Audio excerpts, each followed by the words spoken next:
Friends, आप सभी का हमारे चैनल का एनटीसी पर स्वागत है। दोस्तों, पॉलिटेक्निक सेकंड और फोर्थ सेमेस्टर का मॉक टेस्ट चल रहा है, जिसमें बहुत से स्टूडेंट को प्रॉब्लम आ रही है।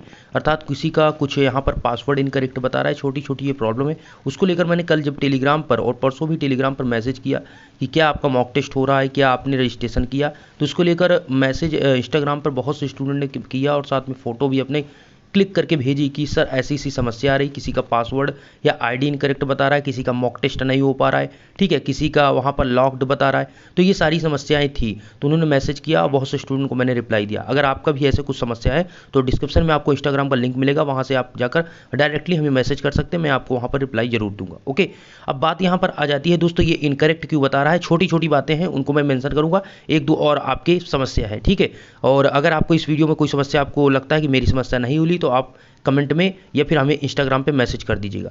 देखिए, पहला पॉइंट यहाँ पर है कि कुछ स्टूडेंट को यहाँ पर क्या है कि उनका आईडी और पासवर्ड इनकरेक्ट है, 1 अटेम्प्ट लेफ्ट, ऐसा आपको दिख रहा है यहाँ पर कि आईडी और पासवर्ड इनका इनकरेक्ट है। देखिए दोस्तों, बात सिंपल सी इतनी सी है कि ये आईडी और पासवर्ड आपका इनकरेक्ट तब बता रहा था जब आपका मॉक टेस्ट एक्टिव नहीं हुआ था। ओके, मतलब बीटीयूपी की तरफ से मॉक टेस्ट एक्टिव नहीं हुआ था। अब जो एक्टिव हुआ उसके बाद आईडी पासवर्ड स्टूडेंट का गलत बताना मतलब गलत अब नहीं बता रहा। आप वहां पर लॉगिन कर रहे हैं और टेस्ट, मॉक टेस्ट, रजिस्ट्रेशन सब कुछ कर रहे हैं। एक समस्या ये भी आ रही है, स्टूडेंट कह रहे हैं कि हम जो रजिस्ट्रेशन मतलब जो हम अपना रजिस्ट्रेशन करते हैं उसके बाद जो फॉर्म होता है उसको हम डाउनलोड नहीं कर पा रहे हैं, तो क्या उससे कोई समस्या होगी। इसको लेकर बहुत ज़्यादा मैसेज था।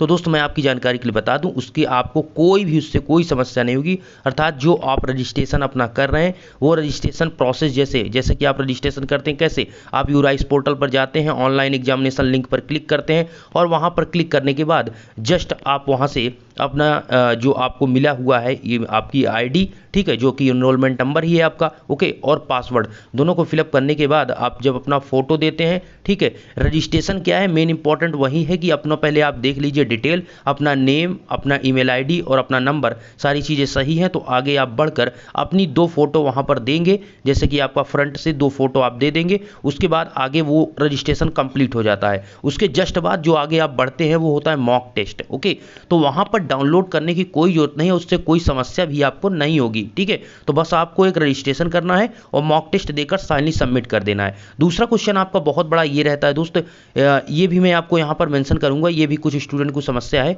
इससे पहले मैं कह दूं कि एक यहाँ पर ये होता है कि आप मतलब कि मॉक टेस्ट कितनी बार देना है। दोस्तों, मॉक टेस्ट ओनली एक बार देना है। इसको लेकर मैंने इंस्टाग्राम पे कम से कम मतलब 50 से अधिक स्टूडेंट का ये मैसेज था कि सर हम मतलब मॉक टेस्ट अपने कितनी बार दें। तो दोस्त, मॉक टेस्ट सिंपली आपको एक बार मॉक टेस्ट देना है, सिंपली एक बार आपको मॉक टेस्ट देना है। मेन इंपॉर्टेंट है रजिस्ट्रेशन। अगर आपका रजिस्ट्रेशन हो जाता है तो मॉक टेस्ट देने की भी कोई जरूरत नहीं है। मॉक टेस्ट तो एक आपको बताया जाता है कि ऐसे आपका एग्जाम होगा, आपको पता है तो उसमें कोई दिक्कत नहीं। आप कहेंगे आप ये कैसी बात हुई कि हम मॉक टेस्ट जरूरी नहीं है। मॉक टेस्ट मैंने बार बार कहा कि जरूरी है, क्योंकि अगर मैं कहूँगा नहीं जरूरी है तो आप कंफ्यूज हो जाएंगे। सुनिए, मॉक टेस्ट का मतलब सबसे पहले आपका उससे पहले होता है रजिस्ट्रेशन।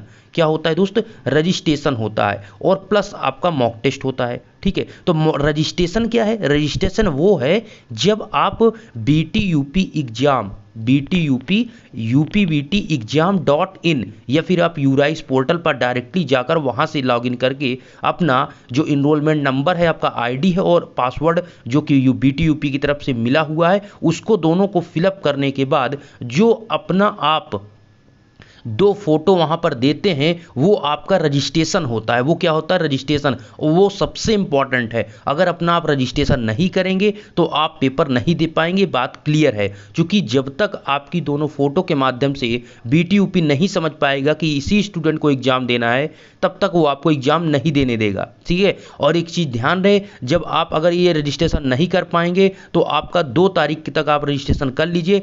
देखिए, 2 तारीख तक अपना आप रजिस्ट्रेशन कर लीजिए, अन्यथा बाद में आप रजिस्ट्रेशन को सोचेंगे तो एग्जाम के दौरान तो आपका मॉक टेस्ट होगा नहीं। क्योंकि आपको पता है एग्जाम के दौरान मॉक टेस्ट होगा, लेकिन आपको यह भी पता है कि मॉक टेस्ट आपका शाम 6 बजे से, दोस्तों मैं बार बार आपको बता रहा हूं, शाम 6 बजे से सुबह 7 बजे तक आपका मॉक टेस्ट होता है। सुबह 7 बजे तक। तो आप रात में ही कोशिश करिए कि आप 10 से 11 बजे इसी टाइम निकालिए, आसानी से आपका मॉक टेस्ट हो जाएगा। पहले रजिस्ट्रेशन होगा, ठीक है, जो फोटो आपसे लेते हैं, उसके जस्ट बाद आपका मॉक टेस्ट और फाइनली आपका सबमिट। जैसे ही आपका फाइनली सबमिट होता है, आपके सामने इस प्रकार से ये आ जाता है, टेस्ट सबमिटेड सक्सेसफुली। इस प्रकार से आपके सामने इंटरफेस आ जाएगा। तो आप समझ लीजिए कि आपका सबमिट हो गया। ओके, तो यहां पर ऐसी कोई समस्या नहीं, मॉक टेस्ट एक बार देना है, रजिस्ट्रेशन मैंने बता दिया, रजिस्ट्रेशन इंपॉर्टेंट है, इस चीज का ध्यान दीजिए। फोटो आप नहीं लगाएंगे तो आप एग्जाम नहीं दे पाएंगे। दूसरी बात आपकी एक ये थी दोस्त, दूसरी बात आपकी यहाँ पर ये थी, देखिए वही चीज में मेंशन है, जब आप ओपन करते हैं तो आपको सामने यहाँ पर दिखता है, ठीक है, यहाँ पर ये इंपॉर्टेंट ये लाइन है आपकी कि मॉक टेस्ट हर दिन के, हर परीक्षा के दिन शाम 6 बजे से सुबह 7 बजे तक खुला रहेगा। तो आप जब इस टाइम आपको बता दिया गया है कि इसी टाइम आपका मॉक टेस्ट होगा, तो और टाइम आपको ओपन करने की जरूरत नहीं। अब जैसे यहाँ पर देखिए, इस समय स्टूडेंट ये शाम 6 बजे से 7 बजे के बीच इन्होंने लॉगिन नहीं किया है, ये आपका अन्य किसी टाइम इन्होंने किया है, मतलब शाम 6 बजे से पहले इन्होंने किया है या सुबह 7 बजे के बाद इन्होंने किया है। इसीलिए इनका बता रहा है no test is active, please contact your administration. कुल मिलाकर यहां पर इतना है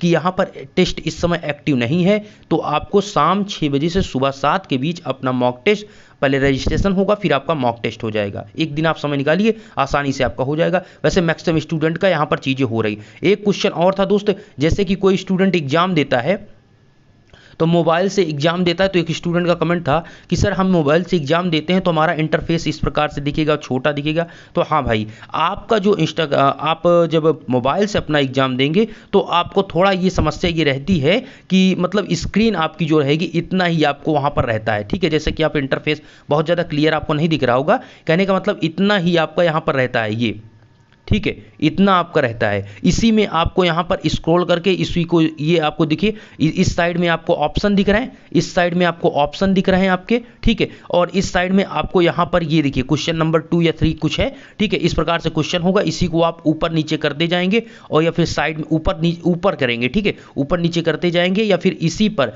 क्वेश्चन नंबर 2 पर जैसे ही टच करेंगे दूसरा क्वेश्चन आ जाएगा, 3 पर टच करेंगे तुरंत। नेक्स्ट करने की भी जरूरत नहीं है, जरूरी है आप यहाँ पर नेक्स्ट भी कर सकते हैं या फिर आप इस पर टच कर सकते हैं। इसीलिए मॉक टेस्ट दिलाया गया जिससे आप थोड़ा इंटरफेस को समझ पाएं, है ना, जिससे पेपर में कोई दिक्कत आपको ना हो। तो दोस्तों मोबाइल में तो ये होगा कि आपको थोड़ा स्क्रीन छोटा वहाँ पर दिखेगा, इसीलिए लैपटॉप में अब आपके पास सुविधा है तो आप लैपटॉप से या फिर आप कंप्यूटर से एग्जाम दे सकते हैं, ये आपकी सुविधा के लिए है, ठीक है। और ये सारी चीज़ें थी। अगर आपको लगता है कि आपकी समस्या हल हुई या फिर आपको कोई समस्या अभी रह गई है तो आप कमेंट बॉक्स में या फिर इंस्टा पे हमें मैसेज करिएगा, डायरेक्टली आपको यहाँ पर से रिप्लाई मिल जाएगा। और उम्मीद करता हूँ आप फॉलो भी करेंगे, जिससे आगे की कोई भी यहाँ पर चीज़ें अपडेट हो इंस्टा पे तो आपको मिलेगी, उम्मीद करता हूँ, ठीक है।